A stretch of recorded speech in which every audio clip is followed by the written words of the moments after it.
जिजाऊ का मायका अब हमेशा के लिए खत्म हो गया था। 1624 के आसपास महाराष्ट्र में एक विशाल सल्तनत युद्ध छिड़ गया। मुगलों और निजाम शाहों के बीच लखुजी राजा मुगलों की तरफ से लड़ रहे थे। ससुर और दामाद एक दूसरे के खिलाफ लड़ रहे थे। शाहजी राजे के छोटे भाई शरीफजी राजे इस युद्ध में मारे गए। एक बार फिर सुल्तान शाही को बचाने के लिए मराठा का बलिदान। यह सब देखकर जिजाऊ का खून खौल उठता था। जिजाऊ के पास एक बहुत बड़ा महल था, बहुत सारे गहने थे, उनका बहुत सम्मान था, उनके पास सब कुछ था। लेकिन जिजाबाई स्वशासन की प्यासी थी। उन्हें अपना स्वतंत्र राज्य चाहिए था। उसने सोचा कि उसकी जाति सच्चे मराठों और क्षत्रियों की है। प्रजा की आज्ञाकारिता हमारा धर्म है। उन्हें चाहिए था अपना झंडा, अपनी सेना, अपना तोपखाना, अपना सेनापति और अपना सरदार। शाहजी राजा को भी ये सब चाहिए ही था, लेकिन कोई उनका साथ देने को तैयार नहीं था।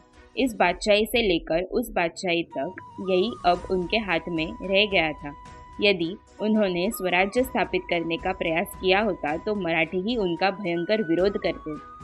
जिजाऊ अब जानने लगी थी कि एक महान आदमी पैदा होना चाहिए जो इन अज्ञानी मराठों को सुल्तान के खिलाफ एकजुट कर सके। उन्हें महाभारत रामायण बहुत पसंद था। इसका एक अद्भुत प्रभाव हुआ करता था उनके दिमाग पर। वे महत्वाकांक्षी थे, लेकिन लापरवाह नहीं थे। सही अवसर की प्रतीक्षा कर रहे थे। वो वास्तव में भोसले की घर की दुर्गा ही थी, लेकिन उस दुर्गा ने अभी तक अपना रुद्र रूप धारण नहीं किया था। अभी तक यह अंबिका घर से निकलकर रणभूमि में नहीं आई थी। जिजाऊ ने आगे सोनोपंत दबीर, नारोपंत मजुमदार, बालकृष्ण हनुमंत जैसे अनुभवी लोगों से राजनीति सीखी। धीरे धीरे उन्हें राजनीति की समझ आने लगी। स्वराज्य की उनकी प्यास बढ़ती ही जा रही थी। वह जगदम्बा से याचना कर रही थी कि माँ, मेरे दिल की इच्छा पूरी करो, और जगदम्बा ने उनकी पुकार सुन ली। जिजाऊ गर्भवती हो गई। हर तरफ खुशियाँ फैल गई। दिए जगमगा उठे। आसपास की माएँ बहनें पूछने लगी, बताओ क्या चाहिए? आज़ादी चाहिए, शौर्य चाहिए, अपमान का प्रतिकार चाहिए, यही उनके उत्तर थे।